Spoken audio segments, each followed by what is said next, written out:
കേരളത്തിലെ എല്ലാ വീട്ടിലും കൊളസ്ട്രോളിന് മരുന്ന് കഴിക്കുന്ന ഒരാളെങ്കിലും ഉണ്ട്. കൊളസ്ട്രോളിന് മരുന്ന് കഴിക്കുക എന്നുള്ളത് നോർമൽ ആയിട്ടുള്ള ഒരു കാര്യമായിട്ടാണ് എല്ലാവരും കാണുന്നത്. എന്നാൽ ഈ ഹൈ കൊളസ്ട്രോൾ എന്നതൊരു സൈലന്റ് കില്ലറാണ്. ആദ്യം അത് പ്രത്യേകിച്ച് ലക്ഷണങ്ങളൊന്നും കാണിക്കില്ല, എന്നാൽ പെട്ടെന്നായിരിക്കും ഹാർട്ട് അറ്റാക്കും സ്ട്രോക്കും ഒക്കെ ആയി വരുന്നത്. വളരെ അടുത്ത് കലാകാരനായ കലാഭവൻ നവാസ് ഹാർട്ട് അറ്റാക്ക് വന്ന് മരിച്ചത് നമ്മളാരും മറന്നിട്ടില്ല. ഇന്ന് നമുക്ക് സിമ്പിൾ ആയിട്ട് കൊളസ്ട്രോൾ എന്താണെന്ന് മനസ്സിലാക്കാം. കൊളസ്ട്രോൾ കുറയ്ക്കാൻ സഹായിക്കുന്ന 10 ഭക്ഷണങ്ങളും പരിചയപ്പെടാം. അതെങ്ങനെ ഭക്ഷണത്തിൽ ഉൾപ്പെടുത്താമെന്നും ഡീറ്റെയിൽ ആയിട്ട് പറഞ്ഞു തരാം. നമ്മുടെ ഹൃദയത്തെ സംരക്ഷിക്കാൻ ഈ വീഡിയോ നിങ്ങളെ തീർച്ചയായും സഹായിക്കും. ഹലോ എവരിവൺ, ഞാൻ ഡോക്ടർ മുർഷിദ.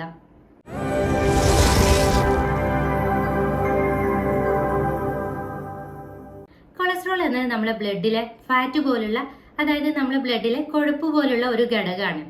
നമ്മുടെ കിച്ചണിലെ, അടുക്കളയിലെ സിങ്കിലെ പൈപ്പിനെ കുറിച്ച് ചിന്തിക്കുക.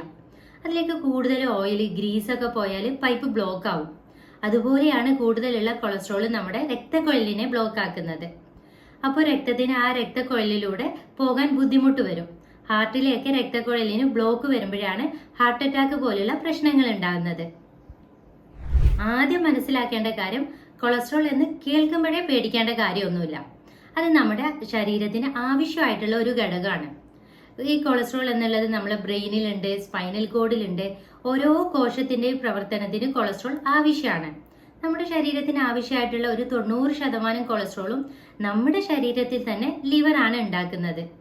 ഈസ്ട്രോജൻ, പ്രൊജസ്ട്രോൺ പോലുള്ള ഹോർമോണുകൾ ഉണ്ടാക്കാനൊക്കെ ഈ കൊളസ്ട്രോൾ വേണം. അപ്പോൾ ആദ്യം മനസ്സിലാക്കേണ്ടത്, കൊളസ്ട്രോൾ പ്രശ്നക്കാരനല്ല. പിന്നെ ആരാ പ്രശ്നക്കാരൻ? ഈ കൊളസ്ട്രോളിൽ തന്നെ ചീത്ത കൊളസ്ട്രോളും ഉണ്ട്, നല്ല കൊളസ്ട്രോളും ഉണ്ട്. സിമ്പിൾ ആയിട്ട് പറഞ്ഞുതരാം. കൊളസ്ട്രോളിനെ നമുക്ക് ലിപ്പിഡ് എന്ന് വിളിക്കാം.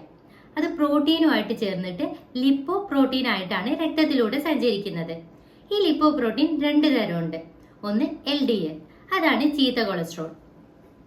ഈ ചീത്ത കൊളസ്ട്രോൾ എന്നുള്ളത് ഒരു വേസ്റ്റ് കൊണ്ടുപോകുന്ന ലോറി പോലെയാണ്. ഈ വേസ്റ്റ് ഒക്കെ റോഡിൽ തള്ളി എന്ന് വിചാരിക്കുക. അപ്പോൾ റോഡ് ബ്ലോക്ക് ആയില്ലേ? അതേപോലെയാണ് ഈ ചീത്ത കൊളസ്ട്രോൾ. നമ്മൾ ഒരുപാട് കാർബോഹൈഡ്രേറ്റ്, അതായത് അരിഭക്ഷണമൊക്കെ കഴിക്കുന്നുണ്ട്, നല്ല വറുത്ത പൊരിച്ച ഒരുപാട് ആഹാരങ്ങളൊക്കെ കഴിക്കുന്നുണ്ടെങ്കിൽ ഈ ചീത്ത കൊളസ്ട്രോൾ കൂടും. ഈ ചീത്ത കൊളസ്ട്രോൾ എന്ത് ചെയ്യും? ഈ കൊഴുപ്പിനെയൊക്കെ ശരീരത്തിന്റെ എല്ലാ ഭാഗങ്ങളിലും കൊണ്ടുപോയിട്ട് എത്തിക്കും. അതായത് രക്തക്കൊഴലിലൊക്കെ ഈ കൊഴുപ്പ് അടിഞ്ഞുകൂടാൻ തുടങ്ങും. അതുകൊണ്ട് ഈ LDL ചീത്ത കൊളസ്ട്രോൾ ആണ്. എന്നാൽ HDL എന്നുള്ളത് നല്ല കൊളസ്ട്രോൾ ആണ്.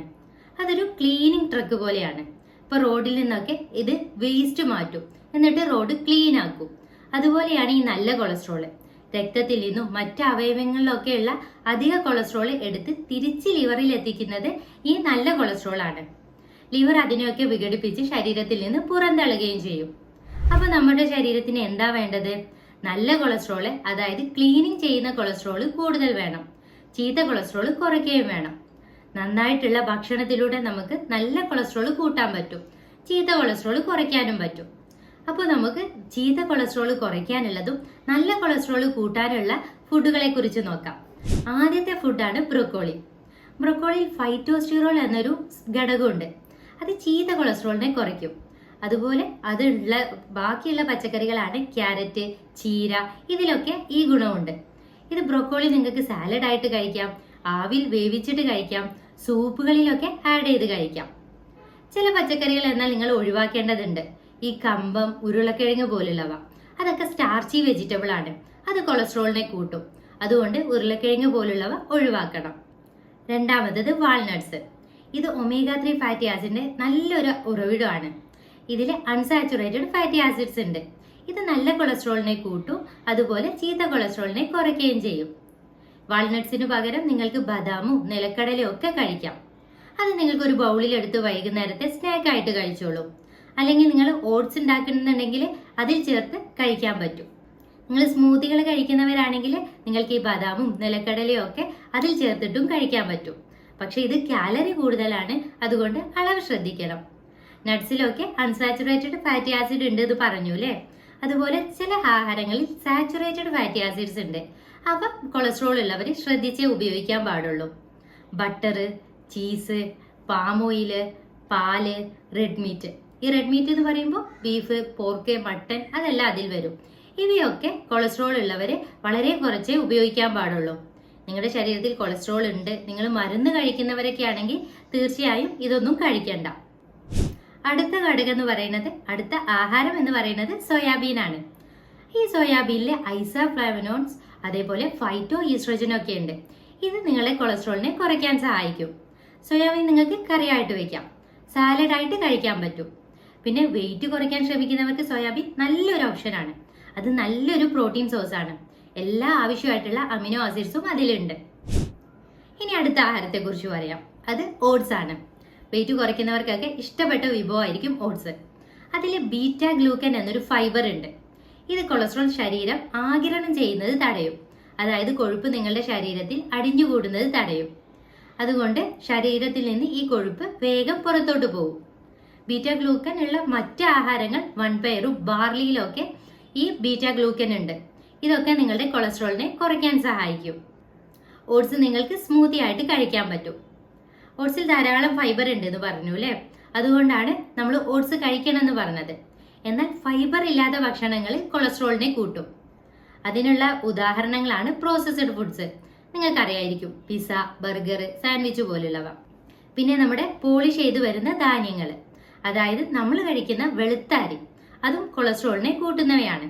ചില പേഷ്യൻസ് പറയാറുണ്ട്, എനിക്ക് കൊളസ്ട്രോൾ ഉണ്ട്, ഞാൻ എണ്ണയിലുള്ള വറുത്ത എല്ലാ ഭക്ഷണങ്ങളും ഒഴിവാക്കിയിട്ടുണ്ട്, ബീഫ് കഴിക്കുന്നില്ല, പക്ഷെ എന്റെ കൊളസ്ട്രോൾ കുറയുന്നില്ല എന്ന്. ചോദിച്ചു നോക്കുമ്പോൾ 3 നേരവും അരിഭക്ഷണമായിരിക്കും കഴിക്കുന്നുണ്ടാവുക. അപ്പോൾ കൊളസ്ട്രോൾ ഉള്ളവർ ശ്രദ്ധിക്കേണ്ട കാര്യം, നിങ്ങളുടെ ടോട്ടൽ കാലറി, നിങ്ങൾ ഒരു ദിവസം എത്രയാണോ ഭക്ഷണം കഴിക്കുന്നത് ആ കാലറി കുറയ്ക്കണം. അരിഭക്ഷണവും മാക്സിമം കുറയ്ക്കണം, എന്നാലേ കൊളസ്ട്രോൾ കുറയുള്ളൂ. അടുത്ത ഭക്ഷണം എന്ന് പറയുന്നത് ആപ്പിൾ ആണ്. ആപ്പിൾ കൊളസ്ട്രോൾ ഉള്ളവർക്ക് നല്ലൊരു ഭക്ഷണമാണ്. അതിൽ പെക്റ്റിൻ എന്നൊരു ഫൈബർ ഉണ്ട്. ഇതും കൊളസ്ട്രോളിനെ ആഗിരണം ചെയ്യുന്നത് കുറയ്ക്കുന്നതാണ്. അതുപോലെ തന്നെ നിങ്ങൾക്ക് ആപ്പിൾ മാക്കണമെന്നില്ല, പേരയ്ക്ക കഴിക്കാം, മുന്തിരി കഴിക്കാം, സ്ട്രോബെറി, ബ്ലൂബെറി പോലുള്ള ബെറീസ് കഴിക്കാം, ഓറഞ്ച് കഴിക്കാം. ഇതിലൊക്കെ ഈ പെക്റ്റിൻ എന്ന ഫൈബർ ഉണ്ട്. ഇവയൊക്കെ നിങ്ങളുടെ കൊളസ്ട്രോളിനെ കുറയ്ക്കാൻ സഹായിക്കും. American journal of clinical nutrition ഒരു പഠനത്തിൽ പറയുന്നുണ്ട്, 2 ആപ്പിൾ വീതം എല്ലാ ദിവസവും കഴിക്കുന്നത് നിങ്ങളുടെ കൊളസ്ട്രോളിനെ കുറയ്ക്കും. അത് ഹാർട്ട് അറ്റാക്കിനെ തടയുകയും ചെയ്യും. അടുത്തത് നിങ്ങൾക്ക് എല്ലാവർക്കും പരിചയമുള്ള ഒന്നാണ് വെളുത്തുള്ളി. അതിൽ ഒരു ആക്റ്റീവായ ഘടകമുണ്ട്, അലിസിൻ എന്നുള്ളത്. ഇത് നിങ്ങളുടെ ശരീരത്തിലെ കൊളസ്ട്രോളിനെ കുറയ്ക്കും. പക്ഷെ ഇത് നിങ്ങൾ ആ വെളുത്തുള്ളി വേവിച്ച് കഴിച്ചാൽ അതിന്റെ ഗുണങ്ങൾ അത്രത്തോളം കിട്ടില്ല. അതുകൊണ്ട് കഴിയുന്നതും 2 ഇല്ലെങ്കിലും ചവച്ചരച്ച് കഴിക്കാൻ ശ്രദ്ധിക്കുക. കുറച്ച് തീക്ഷ്ണമായിട്ടുള്ളതാണ്, അതുകൊണ്ട് വയറിന് എന്തെങ്കിലും ബുദ്ധിമുട്ടുള്ളവര് അത് കഴിക്കണ്ട. അടുത്തത് ഇഞ്ചിയാണ്. ആയുർവേദത്തിൽ പറയുന്നുണ്ട് കൊളസ്ട്രോൾ ഉണ്ടാവാനുള്ള കാരണം നമ്മുടെ അഗ്നിയാണെന്ന്, അതായത് മെറ്റബോളിസത്തിന്റെ കുറവ് കൊണ്ടാണെന്ന്. ഈ ഇഞ്ചി നിങ്ങളെ മെറ്റബോളിസം കൂട്ടാൻ വേണ്ടിയിട്ട് സഹായിക്കും. നിങ്ങളുടെ ദഹനം പ്രോപ്പർ ആവും. അതിനൊരു ആന്റി ഇൻഫ്ലമേറ്ററി പ്രോപ്പർട്ടി ഉണ്ട്. ഇത് നിങ്ങളുടെ രക്തക്കുഴലിൽ ബ്ലോക്ക് വരുന്നത് തടയും. ഇഞ്ചിയും വെളുത്തുള്ളിയും ഒക്കെ ആയുർവേദ മരുന്നുകളാണെന്ന് നിങ്ങൾക്ക് അറിയുന്നുണ്ടാവും. ഇഞ്ചിക്ക് ഒരുപാട് ഔഷധ ഗുണങ്ങളുണ്ട്. ചുക്കില്ലാതെ കഷായം ഇല്ല നിങ്ങൾ കേട്ടിട്ടുണ്ടാവും അല്ലേ? ഈ ഇഞ്ചി ഉണങ്ങിയതാണ് നമ്മൾ ചുക്കായിട്ട് ഉപയോഗിക്കുന്നത്. അതുകൊണ്ട് നിർബന്ധമായിട്ടും ഇഞ്ചി നിങ്ങൾ ഭക്ഷണത്തിൽ ഉൾപ്പെടുത്തണം. അത് നിങ്ങളുടെ കൊളസ്ട്രോളിനെ കുറയ്ക്കാനും സഹായിക്കും. ഇഞ്ചി നിങ്ങൾക്ക് ചായയിലിട്ട് കഴിക്കാം. നിങ്ങളുടെ ഉപ്പേരികളിലൊക്കെ ഈ ഇഞ്ചി ചേർത്ത് നിങ്ങൾക്ക് കഴിക്കാൻ പറ്റും. അടുത്തത് നിങ്ങളുടെ കൊളസ്ട്രോളിനെ കുറയ്ക്കാൻ സഹായിക്കുന്ന നല്ലൊരു സൂപ്പർ ഫുഡാണ് വഴുതനങ്ങ. ഇതിൽ ചില സ്പെഷ്യൽ ആന്റി ഓക്സിഡൻസ് ഉണ്ട്. അത് നിങ്ങളുടെ കൊളസ്ട്രോളിനെ കുറയ്ക്കാൻ വളരെ നല്ലതാണ്. നിങ്ങളുടെ ഹൃദയത്തിന്റെ ആരോഗ്യം മെച്ചപ്പെടുത്താൻ വേണ്ടിയിട്ട് നിങ്ങൾക്ക് കഴിക്കാൻ പറ്റുന്ന ഏറ്റവും നല്ല പച്ചക്കറിയാണ് വഴുതനങ്ങ. അടുത്തതെന്ന് പറയുന്നത് നിങ്ങൾക്ക് എല്ലാവർക്കും അറിയുന്ന ഒന്നാണ് മഞ്ഞൾ. അതിൽ കുർക്കുമിൻ എന്ന ഘടകമുണ്ട്. ആ കുർക്കുമിന് ഒരുപാട് ഗുണങ്ങൾ ഉണ്ടെന്ന് ഇന്ന് ഒരുപാട് പഠനങ്ങൾ നമുക്ക് കിട്ടുന്നുണ്ട്. അതിന് ആന്റി ഇൻഫ്ലമേറ്ററി പ്രോപ്പർട്ടി ഉണ്ട്. നിങ്ങളുടെ ശരീരത്തിലെ നീർക്കെട്ടിനെയൊക്കെ കുറയ്ക്കാൻ സഹായിക്കും. അതിൽ ഒരുപാട് ആന്റി ഓക്സിഡൻസ് ഉണ്ട്. അത് നിങ്ങളുടെ ചീത്ത കൊളസ്ട്രോളിനെ കുറയ്ക്കും, നല്ല കൊളസ്ട്രോളിനെ കൂട്ടുകയും ചെയ്യും. രക്തം കട്ട പിടിക്കുന്നത് തടയാനും ഈ മഞ്ഞളിന് കഴിവുണ്ട്. ഈ മഞ്ഞൾ ലിവറിൽ പ്രവർത്തിച്ച് ചീത്ത കൊളസ്ട്രോളിനെ കുറയ്ക്കും എന്നുള്ളതിനും പഠനങ്ങളുണ്ട്. ഇനി അടുത്തത് മല്ലിയാണ്, അതായത് കൊറിയാണ്ടർ സീഡ്സ്. ഇത് നിങ്ങൾക്ക് വെള്ളം തിളപ്പിച്ച് കുടിക്കാൻ പറ്റും. ഒമേഗ 3 ഫാറ്റി ആസിഡ് ഉള്ള ഭക്ഷണങ്ങളെല്ലാം നല്ല കൊളസ്ട്രോളിനെ കൂട്ടുകയും ചീത്ത കൊളസ്ട്രോളിനെ കുറയ്ക്കുകയും ചെയ്യും. നമുക്ക് സുലഭമായി കിട്ടുന്ന മത്തി, അയല പോലുള്ള മത്സ്യങ്ങളിൽ ധാരാളം ഒമേഗ 3 ഫാറ്റി ആസിഡ് ഉണ്ട്. ഇവ നിങ്ങൾക്ക് കറി വെച്ച് കഴിക്കുന്നത് കൊളസ്ട്രോളിനെ കുറയ്ക്കാൻ സഹായിക്കും. അപ്പോൾ കൊളസ്ട്രോൾ എന്ന് പറയുന്നത് ഒരു തീ പോലെയാണ്. നമ്മുടെ ആവശ്യത്തിന് വേണം, എന്നാൽ കൂടുതലായാൽ അത് നമ്മുടെ ജീവിതം തന്നെ അപകടത്തിലാക്കും. അപ്പോൾ ഹെൽത്തി ആയിട്ടുള്ള ഭക്ഷണങ്ങൾ കഴിക്കുന്നതിലൂടെ, നേരത്തെ പറഞ്ഞിട്ടുള്ള 10 ആഹാരങ്ങളും നിങ്ങളുടെ ഭക്ഷണത്തിൽ ഉൾപ്പെടുത്തുന്നതിലൂടെ നിങ്ങളുടെ ഹൃദയത്തിന്റെ ആരോഗ്യത്തെ നിങ്ങൾക്ക് സംരക്ഷിക്കാൻ പറ്റും. നിങ്ങളുടെ ശരീരത്തിലെ നല്ല കൊളസ്ട്രോളിനെ കൂട്ടി ചീത്ത കൊളസ്ട്രോളിനെ കുറയ്ക്കാൻ ഈ വീഡിയോ നിങ്ങളെ തീർച്ചയായിട്ടും സഹായിക്കും. ഈ വിവരം നിങ്ങൾക്ക് ഉപകാരപ്രദമായി എന്ന് വിശ്വസിക്കുന്നു. തീർച്ചയായും മറ്റുള്ളവരുടെ അറിവിലേക്കായി വീഡിയോ മാക്സിമം ഷെയർ ചെയ്യുക. നിങ്ങളുടെ അഭിപ്രായങ്ങൾ കമന്റിൽ പറയുക. നിങ്ങൾ പ്രിഫർ ചെയ്യുന്ന ഹെൽത്ത് റിലേറ്റഡ് കാര്യങ്ങൾ എന്താണ്, ആരോഗ്യ സംബന്ധമായിട്ട് നിങ്ങൾക്ക് അറിയേണ്ടത് എന്നുള്ള കാര്യങ്ങൾ കമന്റിൽ പറയുക. തീർച്ചയായും അടുത്ത വീഡിയോകൾ ചെയ്യുമ്പോൾ ആ കാര്യങ്ങൾ അതിൽ ഉൾപ്പെടുത്താൻ ശ്രമിക്കാം. Live better, feel better. Thank you.